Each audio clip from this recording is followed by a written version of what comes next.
আজকে ক্লাস 10 এর যেটা পড়াবো সেটা হচ্ছে যে রাসায়নিক বন্ধন চ্যাপ্টারটা মধ্যে পড়িয়েছিলাম, ওটাই আজকে কন্টিনিউ করব। তো এর আগের দিনকে তোমাদের আমি আয়নীয় বন্ধন সম্পর্কে বলেছিলাম। তো একটা কথা আমি সেটা বলে নিয়েছি, তো আজকে এটা বলে দিচ্ছি যে আয়নীয় বন্ধনের ধারণা সর্বপ্রথম দেন হচ্ছে বিজ্ঞানী কোসেল।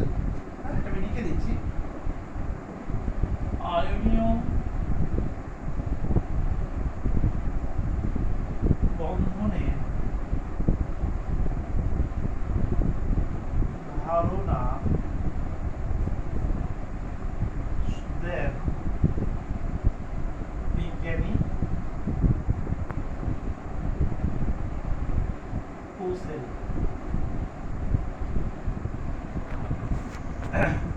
কোসেলের মতবাদটা কিন্তু অলরেডি আমরা ডিসকাস করেছি এর আগে। আমরা এরকম বলেছিলাম যে নিকটবর্তী নিষ্ক্রিয় গ্যাসের মতো সুস্থিত ইলেকট্রন বিন্যাস লাভের চেষ্টায় কি হয় না, ধাতুগুলো ইলেকট্রনকে বর্জন করে ক্যাটায়নে পরিণত হয়, আর অধাতুগুলো ওই ইলেকট্রনটাকে গ্রহণ করে অ্যানায়নে পরিণত হয়। তারপর ক্যাটায়ন এবং অ্যানায়ন পরস্পর স্থির তড়িৎ আকর্ষণের মাধ্যমে যুক্ত হয়ে তড়িৎ যৌগ বা আয়নীয় যৌগ গঠন করে। এটাই হচ্ছে কোসেলের মতবাদ ছিল। আচ্ছা, আরেকটা কথা বলি, সেটা হচ্ছে একটা প্রশ্ন আসে, সেটা হচ্ছে যে আয়নীয় যৌগগুলোর ক্ষেত্রে যতগুলো আয়নীয় যৌগ আছে, যেমন ধরো NaCl, CaCl2, CaO, MgCl2, Al2O3, এই যে সমস্ত যৌগগুলো আছে, তো এদের ক্ষেত্রে সংকেত ভর কতটা বেশি প্রযোজ্য আণবিক ভরের তুলনায়? প্রশ্নটা এরকম আসবে যে আয়নীয় যৌগগুলির ক্ষেত্রে আণবিক ভরের পরিবর্তে সংকেত ভর কথাটি অধিক উপযুক্ত কেন? কারণটা হচ্ছে যে যে কোনো আয়নীয় যৌগে একক অণুর কোনো অস্তিত্ব নেই। বিষয়টা একটু বুঝিয়ে বলি। ধরা যাক NaCl একটা যৌগ আমি কনসিডার করছি। NaCl খুব পরিচিত একটা আয়নীয় যৌগ, সোডিয়াম ক্লোরাইড। এই সোডিয়াম ক্লোরাইডে কিরকম থাকে জানো জিনিসগুলো ভেতরটা? এটা একটা ঘনকাকার ক্রিস্টাল হয়, মানে কিউবিক শেপের ক্রিস্টাল হয়, যেখানে একটা সোডিয়াম আয়নকে ঘিরে 6টা ক্লোরিন আয়ন সমদূরত্বে অবস্থান করে।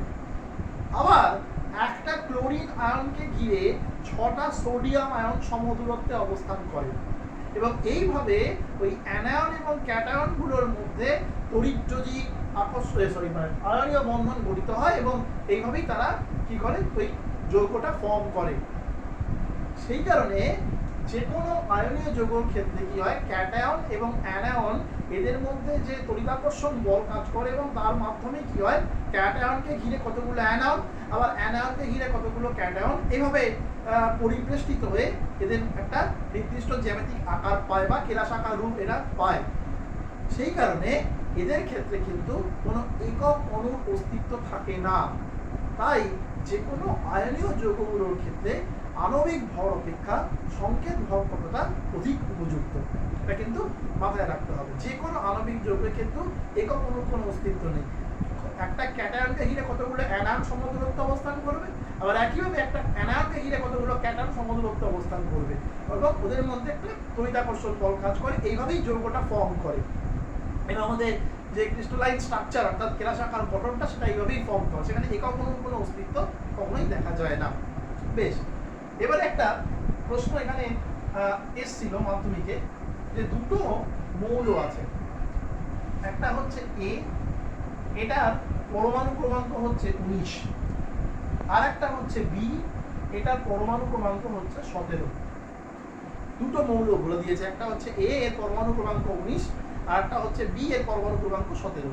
তাহলে প্রশ্ন করেছে যে A এবং B যদি পরস্পর যুক্ত হয়ে যৌগ গঠন করে, তাহলে ওদের যে যৌগটা উৎপন্ন হবে সেটা কি ধরনের যৌগ, অর্থাৎ সমযোজী যৌগ হবে না আয়নীয় যৌগ হবে, সেটা ব্যাখ্যা করতে বলেছে। তাহলে এটা করতে গেলে প্রথমে আমাকে যেটা করতে হবে সেটা হচ্ছে A এবং B দুটো মৌলের ইলেকট্রন বিন্যাস করতে হবে। তাহলে A মৌলের পারমাণবিক ক্রমাঙ্ক যদি 19 হয়, অর্থাৎ তার মানে বুঝতে হবে ওর মধ্যে প্রোটন আছে হচ্ছে 19টা। তাহলে 19টা যদি প্রোটন থাকে, তাহলে ইলেকট্রনও থাকবে হচ্ছে 19টাই, কারণ একটা পরমাণুতে যতগুলো প্রোটন থাকে ঠিক ততগুলোই ইলেকট্রন থাকে। তাহলে 19টা যদি ইলেকট্রন থাকে, তাহলে ইলেকট্রন বিন্যাস কি হবে না, কে কক্ষপথে আছে হচ্ছে দুটো, এটা কিন্তু A মৌলের জন্য করছি। L কক্ষপথে হচ্ছে 8টা, m কক্ষপথে হচ্ছে 8টা, n কক্ষপথে হচ্ছে 1টা। দেখো বিষয়টা, 8 আর 2 এ 10, 10 আর 8 এ 18, 18 রাখে 19। বিন্যাস কমপ্লিট। এবারে বিতে আসা যাক। বিতে কি হচ্ছে, 17 যদি পরমাণু ক্রমাঙ্ক হয় তার মানে প্রোটন আছে 17টা, অর্থাৎ ইলেকট্রন আছে 17টা।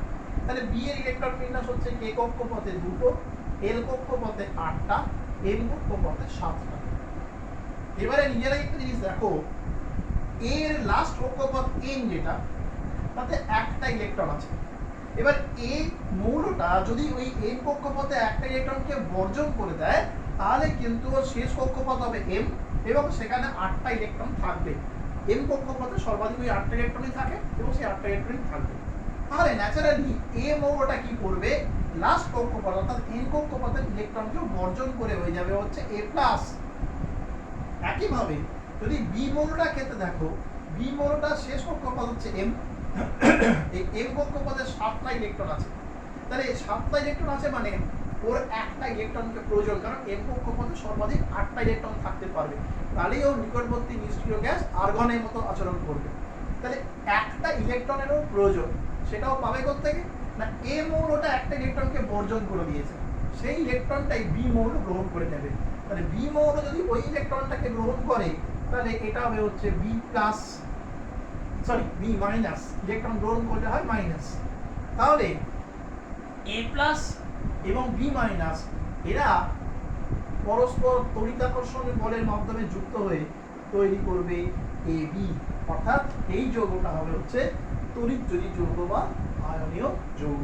যে কোনো ক্ষেত্রে যদি এরকম পরমাণু ক্রমাঙ্ক দেওয়া থাকে, ওদের ইলেকট্রন বিন্যাস করলেই তুমি দেখতে পাবে যে ইলেকট্রনকে বর্জন করছে আর ইলেকট্রনকে গ্রহণ করছে কিনা। যদি এমনটা হয় তাহলে সেটা আয়নীয় যৌগ হবে। দেখে নাও একবার, দেখে নিয়েছো? বেশ, এবার আমরা নেক্সট যেটা আমরা আলোচনা করব, আয়নীয় যৌগ সম্পর্কে আমাদের আলোচনা শেষ। এবার যেটা আমরা আলোচনা করব সেটা হচ্ছে সমযোজী যৌগ। সমযোজী যৌগ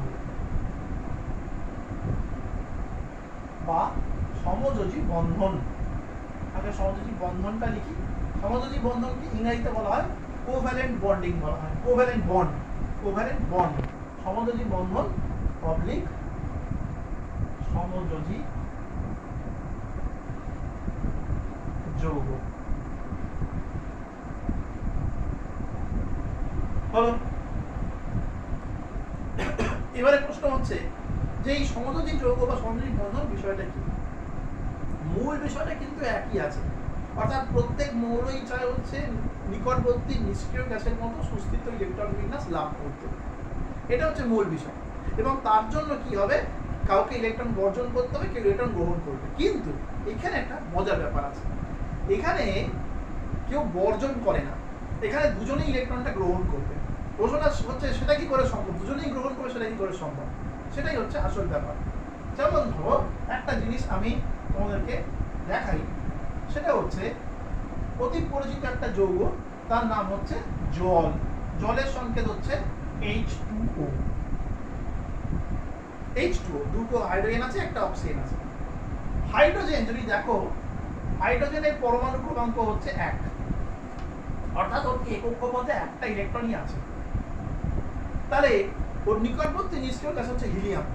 হিলিয়ামের পরমাণু ক্রমাঙ্ক 2 এবং ওর কে কক্ষপথে দুটো ইলেকট্রন আছে। তাহলে হাইড্রোজেন যদি ওই হিলিয়ামের মতো সুস্থিত ইলেকট্রন বিন্যাস লাভ করতে চায়, তাহলে হাইড্রোজেনের কে কক্ষপথে আরো একটা ইলেকট্রনের প্রয়োজন। এখানে কিন্তু ইলেকট্রনের প্রয়োজন হাইড্রোজেনের। আবার অক্সিজেনের কথা আসছে, অক্সিজেনের পরমাণু ক্রমাঙ্ক হচ্ছে 8, মানে 8টা ইলেকট্রনের মধ্যে আছে একটা অক্সিজেন পরমাণুতে। তাহলে বিন্যাস করলে দেখা যাবে কে কক্ষপথে 2টো, এল কক্ষপথে 6টা। তাহলে দেখো এখানে অক্সিজেন যদি ওর নিকটবর্তী নিষ্ক্রিয় গ্যাস নিয়নের মতো সুস্থিত ইলেকট্রন বিন্যাস পেতে চায়, তাহলে ওর এল কক্ষপথে আরো 2টো ইলেকট্রনের প্রয়োজন, কারণ এল কক্ষপথে সর্বাধিক 8টা ইলেকট্রন থাকে, আছে হচ্ছে 6টা। তাহলে অক্সিজেনেরও ইলেকট্রনের প্রয়োজন, হাইড্রোজেনেরও ইলেকট্রনের প্রয়োজন। এখানে কিন্তু কেউ ইলেকট্রন বর্জন করছে, দুটোরই প্রয়োজন। তখন কি হবে, তখন যেটা হবে সেটা হচ্ছে এই একটা অক্সিজেন, তার আমি লাস্ট অরবিটটা কনসিডার করলাম, 6টা ইলেকট্রন আছে, 1, দুটো, তিনটে, চারটে, পাঁচটা, ছটা। হলো এই একটা অক্সিজেনের জন্য দুটো হাইড্রোজেন পরমাণু লাগবে। এটা হচ্ছে হাইড্রোজেনের ইলেকট্রন, এই ডটটা হচ্ছে হাইড্রোজেনের ইলেকট্রন। এই যে পাশাপাশি দেখেছি এখানে না ইলেকট্রন জোড় তৈরি করে, ইলেকট্রন জোড় বা ইলেকট্রন পেয়ার তৈরি হয়। পেয়ার মানে জোড়া। এই ইলেকট্রন পেয়ার দুটোকে নিয়ে একটা বন্ধন তৈরি হয়। এই বন্ধনটাকে আমরা বলি হচ্ছে সমযোজী বন্ধন, কোভ্যালেন্ট বন্ড। এই যে বন্ধন তৈরি হলো, এই বন্ধনটাকে হাইড্রোজেনও যেরকম সমানভাবে ইউজ করতে পারবে, অক্সিজেনও ঠিক একইভাবে এটাকে ব্যবহার করতে পারবে। অর্থাৎ এই ইলেকট্রন জোড় হাইড্রোজেন পরমাণু যেরকম সহজ নিজের মতো করে ব্যবহার করতে পারবে, এই ইলেকট্রন জোড়টাকে হাইড্রোজেন পরমাণু যেরকম ব্যবহার করতে পারবে, তেমনি অক্সিজেন পরমাণু ব্যবহার করতে পারবে। এবং এটা করে দেখা যাচ্ছে ওদের যে রিকোয়ারমেন্ট ছিল সেটা ফুলফিল হয়ে যাচ্ছে। কিভাবে? দেখো, এই যে হাইড্রোজেনের ক্ষেত্রে ছিল হচ্ছে একটা, দরকার ছিল একটা। তুমি দেখো হাইড্রোজেনের ক্ষেত্রে আমি বলেছিলাম যে এই ইলেকট্রন জোড়টা হাইড্রোজেন ব্যবহার করতে হবে সমানভাবে, তাহলে হাইড্রোজেন এখন দেখো দুটো হয়ে গেছে। ঠিক আছে, ও ছিল একটা আর একটা অক্সিজেন থেকে ধার করে নিয়েছে, তাহলে ও দুটো হয়ে গেছে, অর্থাৎ ও ডিস্ট্রিবিউশনের মতো হিলিয়ামের মতো ইলেকট্রন বিন্যাস পেয়ে গেছে। এটারও তাই একই ব্যাপার। অক্সিজেনের ক্ষেত্রে কটা দরকার ছিল? এল কক্ষপথে 6টা আছে, আরো দুটো, মানে এল কক্ষপথে মোট 8টা দরকার ছিল। দেখো, একটা, দুটো, তিনটে, চারটে তো ছিলই। এবারে এই বন্ডিংটা যেটা তৈরি হলো বলেছি সেটা হাইড্রোজেনও ব্যবহার করবে সমানভাবে অক্সিজেনও ব্যবহার করবে। তাহলে এই চারটে ছিলই, 5টা, 6টা, 7টা, 8টা, অর্থাৎ ওর শেষ কক্ষপথে 8টা ইলেকট্রন পেয়ে গেল। এবং এর ফলে যেটা তৈরি হলো একটা বন্ডিং তৈরি হলো। এই বন্ডিংটাকে বলছি সমযোজী বন্ধন। এবং এই যে যৌগটা এটা হচ্ছে সমযোজী যৌগ। তাহলে এখানে যেটা হয়, আচ্ছা, এই বন্ধনটাকে আমরা বলি এক বন্ধন, অর্থাৎ একটা ইলেকট্রন জোড় নিয়ে যদি বন্ধন তৈরি হয় সেটাকে আমরা বলি হচ্ছে এক বন্ধন। পাশে লিখে দিচ্ছি, এটা হচ্ছে এক বন্ধন। এক বন্ধন, সিঙ্গেল বন্ড বলা হয়, সিঙ্গেল বন্ড, এক বন্ধন। ঠিক আছে, তাহলে আরেকটা উদাহরণ দিচ্ছি, CO2, কার্বন ডাই অক্সাইড। এটা একটা উদাহরণ। বেশ, কার্বনের ক্ষেত্রে কার্বন পরমাণু অ্যাটমিক নাম্বার হচ্ছে 6। তাহলে 6 যদি হয় তাহলে ইলেকট্রন বিন্যাসটা হবে কেতে হচ্ছে দুটো, এনে হচ্ছে 4টে, 4 আর 2 6। তাহলে কার্বন পরমাণু 4টে ইলেকট্রনকে প্রয়োজন। আচ্ছা, অক্সিজেনের ক্ষেত্রে আসছি। অক্সিজেনের পরমাণু ক্রমাঙ্ক দেখেছি আমরা 8, তাহলে ওর ইলেকট্রন বিন্যাসটা হবে হচ্ছে কেতে 2, এনে 6। তাহলে অক্সিজেনও দেখো ইলেকট্রন প্রয়োজন। এইটা কিন্তু ভালো করে বুঝতে হবে, এখানে কিন্তু দুজনেরই ইলেকট্রন প্রয়োজন হবে। কেউ কিন্তু ইলেকট্রন এক্সেস আছে ছেড়ে দিতে পারবে না, যেটা আগেরটাই হচ্ছিল। আগেরটায় কিন্তু ধাতুগুলোর ক্ষেত্রে ইলেকট্রন এক্সেস ছিল বলে ওরা ইলেকট্রনকে ছেড়ে দিচ্ছিল, আর অধাতুগুলোর মধ্যে ইলেকট্রন ঘাটতি ছিল বলে ওরা ওই ইলেকট্রনটাকে গ্রহণ করছিল। এক্ষেত্রে কিন্তু ইলেকট্রন কারো কাছে এক্সেস নয়, দুজনের কাছে ইলেকট্রনটা প্রয়োজন। এইটাই সব থেকে বোঝার বিষয়। তাহলে এখানে কি হয়, একটা কার্বন পরমাণুকে ঘিরে দুটো অক্সিজেন পরমাণু আমার লাগবে। শুধুমাত্র লাস্ট অরবিটটা নেবো। কটা ইলেকট্রন আছে লাস্ট অরবিটে? 4টে। দেখো, একটা, দুটো, তিনটে, 4টে। কটা অক্সিজেন পরমাণু লাগবে? দুটো। বেশ, এদিকে একটা নিচ্ছি, এদিকে একটা নিচ্ছি। অক্সিজেন পরমাণু লাস্ট অরবিটটা নিচ্ছি, 6টা করে আছে। এটার জন্য তাহলে 6টা আঁকতে হবে। একটা, দুটো, তিনটে, 4টে, 5টা, 6টা। একইভাবে এটার জন্য যদি করি, একটা, দুটো, তিনটে, 4টে, 5টা, 6টা হলো। এইবার দেখো, এই দুটো ইলেকট্রন নিয়ে একটা বন্ড তৈরি হলো, এই দুটো ইলেকট্রন নিয়ে একটা বন্ড তৈরি হলো। তাহলে একটা কার্বন পরমাণুর সাথে একটা অক্সিজেনে কিন্তু দুটো বন্ডিং তৈরি হয়েছে। ঠিক আছে, একটা বন্ডিং হলে সেটা হচ্ছে সিঙ্গেল বন্ড, দুটো বন্ডিং তৈরি হওয়া মানে সেটা হচ্ছে ডাবল বন্ড হয়ে গেল, দ্বিবন্ধন। ঠিক আছে, এটাও তাই। এবং এই যে বন্ডিংটা তৈরি হলো, এই বন্ডিংটা কিন্তু কার্বন এবং অক্সিজেন উভয় কিন্তু সমানভাবে এটাকে ব্যবহার করতে পারবে। দেখে নাও কিভাবে। কার্বনে কটা ইলেকট্রন দরকার ছিল লাস্ট কক্ষপথে? 4টে আছে, আরো 4টে দরকার, মানে মোট 8টা হতে হবে। তাকাও, একটা, দুটো, তিনটে, 4টে, 5টা, 6টা, 7টা, 8টা। কার্বনের কিন্তু রিকোয়ারমেন্ট ফুলফিল। এবার অক্সিজেনের ক্ষেত্রে আসি। অক্সিজেনের লাস্ট কক্ষপথে 8টা ইলেকট্রন দরকার ছিল, 8টা ইলেকট্রন হতে হবে। তাহলে অক্সিজেনের ক্ষেত্রে দেখো, একটা, দুটো, তিনটে, 4টে ছিলই ওর। এবার 5টা, 6টা, 7টা, 8টা। এটারও তাই।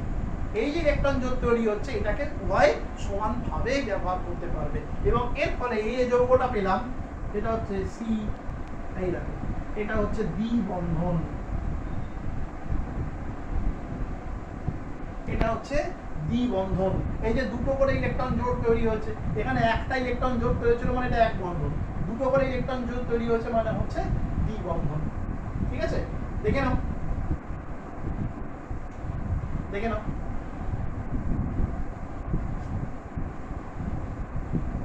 হলো ওকে, এইবারে এটা মুছে দিচ্ছি উপরে একটা যৌগের নাম বলছি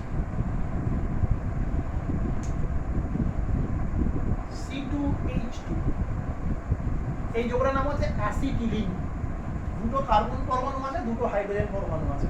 তাহলে হাইড্রোজেন পরমাণুর ক্ষেত্রে হচ্ছে H1 অর্থাৎ ওর ইলেকট্রন বিন্যাস হচ্ছে K-তে 1, পরিষ্কার। কার্বন পরমাণুর ক্ষেত্রে C হচ্ছে 6 এবং এটা হচ্ছে 2, K-তে N হচ্ছে 4। হলো, এইবার যেটা আমাকে করতে হবে, তাহলে আমার এখানে দেখো একটা জিনিস, দুটো কার্বন পরমাণু আমি আঁকলাম। একটা কার্বন পরমাণুর লাস্ট কক্ষপথে কটা ইলেকট্রন আছে? 4টে। একটা, দুটো, তিনটে, 4টে আঁকলাম, এইভাবে আঁকছি। একটা, দুটো, তিনটে, 4টে বললাম। এবারে হাইড্রোজেন কটা আছে? দুটো। তাহলে এখানে একটা হাইড্রোজেন, এখানে একটা হাইড্রোজেন। হাইড্রোজেনের পরমাণু কটা আছে? একটা করে আছে। দেখো এখানে কিন্তু দুটো জিনিস তৈরি হবে। এই যে ইলেকট্রনগুলো দেখতে পাচ্ছ দুটো কার্বনের মধ্যে, এখানে বন্ডিং তৈরি হচ্ছে। দুটো কার্বনের মধ্যে কিন্তু তিনটে ইলেকট্রন বন্ড তৈরি হলো। দুটো কার্বনের মধ্যে কিন্তু তিনটে ইলেকট্রন বন্ড তৈরি হয়েছে, মানে দ্বিবন্ধন দেখা গেছে। আর একটা কার্বনের সাথে একটা হাইড্রোজেনের সিঙ্গেল বন্ড তৈরি হয়েছে। এবার দেখো ওদের রিকোয়ারমেন্ট যেটা ছিল সেটা মিলছে কিনা। হাইড্রোজেনে কটা লাগবে? একটা ছিল, একটা লাগবে, মানে মোট দুটো দরকার আছে। দেখো একটা, দুটো, এটারও একটা, দুটো, হাইড্রোজেনের রিকোয়ারমেন্ট মিলে গেল। কার্বনে ক্লাস কক্ষপথে কত দরকার ছিল? 4টে, অর্থাৎ ধর 8টা হলেই চলবে। দেখো মিলছে কিনা। একটা, দুটো, তিনটে, 4টে, 5টা, 6টা, 6টা, 7টা, 8টা, অর্থাৎ এই কার্বনটা 8টা হয়ে গেছে। এবার এই কার্বনটার কথা আসছে। এই যে ইলেকট্রন জোটটা, এটা কিন্তু এই কার্বনটাও ইউজ করতে পারবে, আবার এই কার্বনটাও সমানভাবে ইউজ করতে পারবে। তাহলে এই কার্বনটার ক্ষেত্রে একটা, দুটো, তিনটে, 4টে, 5টা, 6টা, 7টা, 8টা। তাহলে দেখেছো দুটো কার্বনেরই কিন্তু সমানভাবে ইলেকট্রন জোটটাকে ইউজ করছে এবং সেটা ওদের যা রিকোয়ারমেন্ট ছিল সেটা ফুলফিল হয়ে যাচ্ছে। তাহলে এটা যেটা হলো সেটা হচ্ছে এইরকম, এটা হচ্ছে ত্রিবন্ধন। এক বন্ধন মানে একটা কার্বন একটা ইলেকট্রন জোট তৈরি হবে দুটো মৌলের মধ্যে। দ্বিবন্ধন মানে দুটো ইলেকট্রন জোট তৈরি হবে দুটো মৌলের মধ্যে। আর ত্রিবন্ধন মানে দুটো মৌলের মধ্যে তিনটে ইলেকট্রন জোট তৈরি হবে। এই দেখো, দেখেছো? একটা এক্সাম্পল আমি দিচ্ছি, তারপরে বইতে বেশ কিছু এক্সাম্পল আছে, সেগুলো প্র্যাকটিস করবে। আচ্ছা, এগুলোকে বলা হয় লুইস ডট গঠন। আমি একটু বলে দিই, এটা নাম আছে, এটা এগুলোকে বলা হয় লুইস ডট গঠন। এটাও আঁকতে দেয় কিন্তু পরীক্ষাতে। এগুলোকে বলে লুইস ডট গঠন। বিজ্ঞানী লুইস এই সমযোজ্যতা সম্পর্কে ধারণা দেন এবং তিনি দেখান যে এইভাবে মৌলগুলো ইলেকট্রন আদান প্রদানের মাধ্যমে এক বা একাধিক সমযোজী বন্ধন তৈরি করে এবং যুক্ত হয়, যৌগ গঠন করে।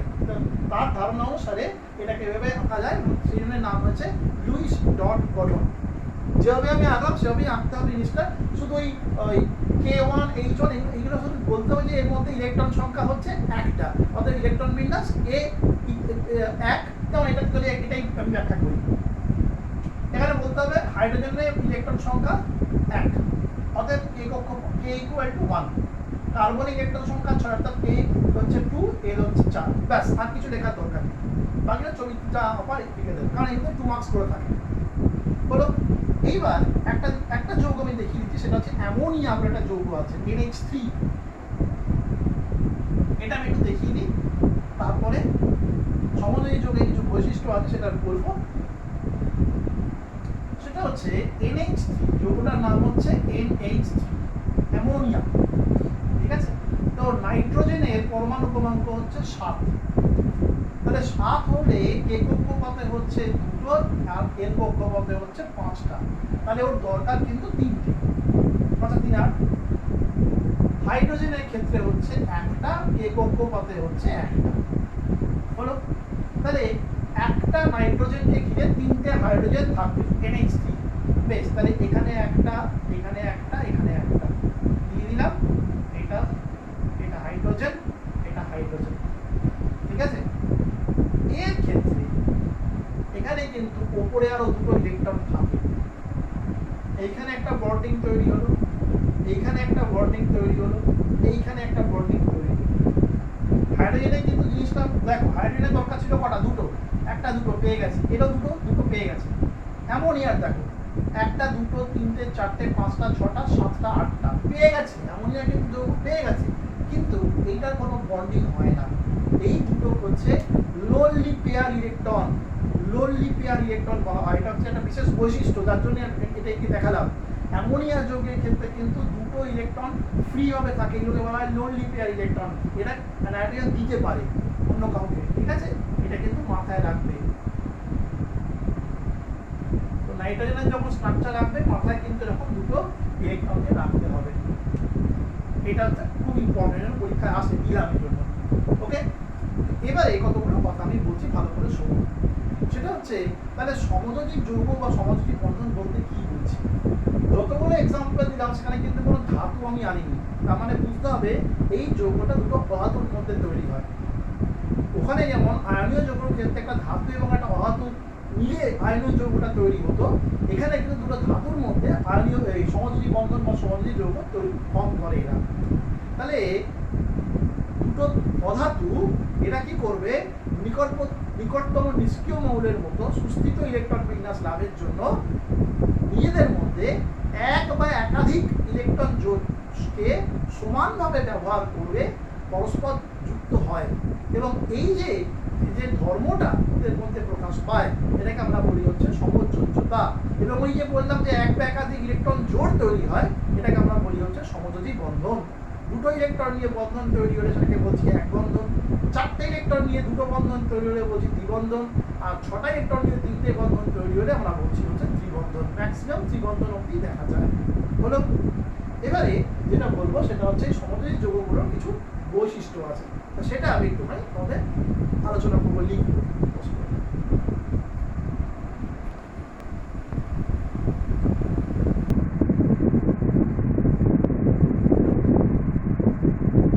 আচ্ছা, এইখানে দেখো সমযোজী যৌগগুলোর কিছু বৈশিষ্ট্য আমি আলোচনা করেছি, আমি একটা একটা করে বুঝিয়ে দিই।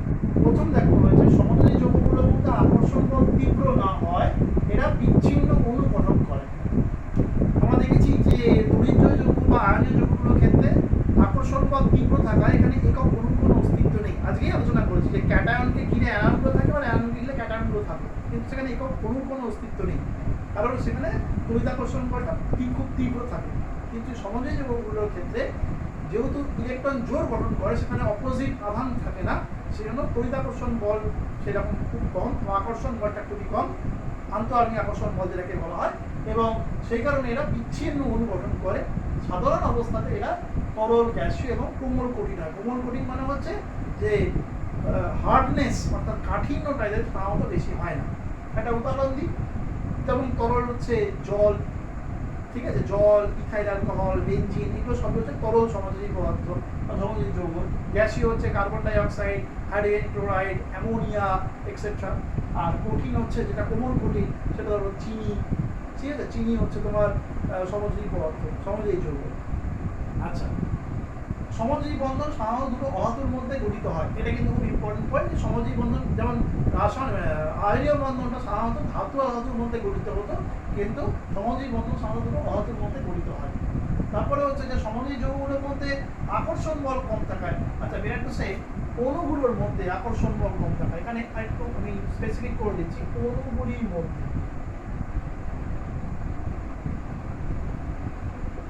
সমযোজী যৌগগুলি অণুগুলির মধ্যে আকর্ষণ বল কম থাকায়, একটু স্পেসিফিক হলো এটা, সমযোজী যৌগগুলি অণুগুলির মধ্যে আকর্ষণ বল কম থাকায় এদের গলনাঙ্ক এবং স্ফুটনাঙ্ক খুব উচ্চ হয় না, অর্থাৎ উত্তপ্ত করলে, হ্যাঁ, যেহেতু আকর্ষণ বলটা কম, অর্থাৎ সামান্য একটু উত্তপ্ত করলেই কি হবে, অণুগুলো পরস্পর থেকে দূরে সরে যাবে এবং সেটা কঠিন অবস্থা থেকে তরল অবস্থা বা তরল অবস্থা থেকে বাষ্পীয় অবস্থায় চলে যেতে পারবে। কিন্তু তড়িৎদ্বয়ী যৌগগুলোর ক্ষেত্রে এমনটা হয় না, বরং উল্টোটাই হয়। কারণ এই বন্ধনটাকে সেপারেট করে প্যাটার্ন এবং আয়নগুলোকে সেপারেট করতে অনেক বেশি তাপশক্তির প্রয়োজন হয়। আচ্ছা, পরেরটা আসে, সেটা হচ্ছে সমযোজী যৌগগুলি সাধারণত কঠিন বা গলিত অবস্থায় তড়িৎ পরিবহনে অক্ষম। তার কারণটা হচ্ছে, যেহেতু এখানে আয়নের কোনো অস্তিত্ব নেই, তড়িৎদ্বয়ী যৌগগুলোর ক্ষেত্রে কিন্তু আয়ন নিয়ে তৈরি, ক্যাটায়ন এবং অ্যানায়ন দিয়েই তড়িৎদ্বয়ী যৌগটা তৈরি হয়। কিন্তু সমযোজী যৌগে কোনো আয়নের অস্তিত্ব নেই, যেমন কেউ ইলেকট্রন বর্জন করে দেয় না, ঠিক আছে? তো সেই কারণে যেহেতু এই যৌগগুলোর মধ্যে আয়নের কোনো অস্তিত্ব নেই, সেই জন্য সাধারণভাবে কঠিন বা গলিত অবস্থায় এরা তড়িৎ পরিবহন করতে পারে না। এখানে একটা প্রশ্ন আছে, এটা আমি তড়িৎ বিশ্লেষণ চ্যাপ্টারে বলেছিলাম, আমি আবার রিপিট করছি প্রশ্নটা, যে নুনের দ্রবণ অর্থাৎ খাদ্য লবণের সাধারণ জলীয় দ্রবণ তড়িৎ পরিবহন করতে পারে, কিন্তু চিনির দ্রবণ তড়িৎ পরিবহন করতে পারে না কেন? কারণটা হচ্ছে, নুন বা খাদ্য লবণ হচ্ছে সমযোজী যৌগ, তড়িৎযোজী যৌগ। এটা যখন জলে দ্রবীভূত হয় তখন সেটা Na+ এবং Cl- আয়নে ভেঙে যায় এবং জলীয় দ্রবণে উপস্থিত ওই Na+ এবং Cl- আয়নগুলি তড়িৎ পরিবহন করতে পারে, সেই কারণে ওই জলীয় দ্রবণ তড়িৎ পরিবহনে সক্ষম। কিন্তু চিনি হচ্ছে সমযোজী যৌগ, চিনি জলে গুলে যাবে ঠিক কথা, কিন্তু চিনির মধ্যে কোনো আয়ন নেই, যার জন্য চিনির দ্রবণ তড়িৎ পরিবহন করতে পারে না। এটা কিন্তু খুব ইম্পর্টেন্ট প্রশ্ন। আর একটা যেটা আছে, সেটা হচ্ছে সমযোজী যৌগগুলো সাধারণত অজৈব দ্রাবক, অর্থাৎ জলে দ্রবীভূত হয় না। ব্যতিক্রম আছে, চিনি যেমন জলে দ্রবীভূত হয়, কিন্তু ম্যাক্সিমাম ক্ষেত্রে কি হয়, জৈব দ্রাবক, যেমন হচ্ছে ইথানল বলো, বেনজিন বলো, হ্যাঁ, ইথানল মানে হচ্ছে ইথাইল অ্যালকোহল, ইথানল, বেনজিন, এই সমস্ততে এটা দ্রবীভূত হয়। এই হচ্ছে সমযোজী যৌগের বৈশিষ্ট্য। লাস্ট একটা পয়েন্ট বলে আমরা এই চ্যাপ্টারটা শেষ করব, সেটা হচ্ছে তড়িৎযোজী যৌগ এবং সমযোজী যৌগের মধ্যে পার্থক্য। এই বৈশিষ্ট্যগুলোই হচ্ছে ওদের পার্থক্য। 1 নম্বর পার্থক্য হচ্ছে যে আয়নীয় বন্ধন সাধারণত ধাতু এবং অধাতুর মধ্যে দেখা যায় বা তৈরি হয়, যেখানে সমযোজী বন্ধন দুটি অধাতুর মধ্যে তৈরি হয়। আয়নীয় যৌগগুলোর ক্ষেত্রে তোমার এরা কি করে, এটা গলিত অবস্থায় এরা তড়িৎ পরিবহন করতে পারে, কিন্তু সমযোজী যৌগগুলি গলিত অবস্থায় তড়িৎ পরিবহন করতে পারে না। আয়নীয় যৌগগুলি জল বা অজৈব দ্রাবকে দ্রাব্য, কিন্তু জৈব দ্রাবকে এরা দ্রাব্য নয়, যেখানে সমযোজী যৌগগুলো অজৈব দ্রাবকে অদ্রাব্য, কিন্তু জৈব দ্রাবকে এরা দ্রাব্য। আয়নীয় যৌগগুলোর ক্ষেত্রে গলনাঙ্ক এবং স্ফুটনাঙ্ক উচ্চ হয়, whereas সমযোজী যৌগগুলোর ক্ষেত্রে গলনাঙ্ক এবং স্ফুটনাঙ্ক খুব বেশি উচ্চ হয় না। মোটামুটি এই কটা পয়েন্ট বললেই এটা হয়ে যাবে। ও আর একটা পয়েন্ট, সেটা হচ্ছে আয়নীয় যৌগগুলোর ক্ষেত্রে যে আয়নীয় বন্ধন, এর কোনো অভিমুখ থাকে না, কিন্তু সমযোজী বন্ধন ক্ষেত্রে এদের কিন্তু বন্ধনে একটা অভিমুখ থাকে, অর্থাৎ ইলেকট্রনকে আকর্ষণ করার ক্ষমতা যার বেশি, বন্ধনের অভিমুখটা সেই দিকেই হয়, এটা মাথায় রাখবে। তাহলে এই মোটামুটি আলোচনা করলাম। এবারে বইতে কিছু এক্সাম্পল আছে, সেগুলো একটু প্র্যাকটিস করবো। আজকে এখানেই চ্যাপ্টারটা শেষ হবে।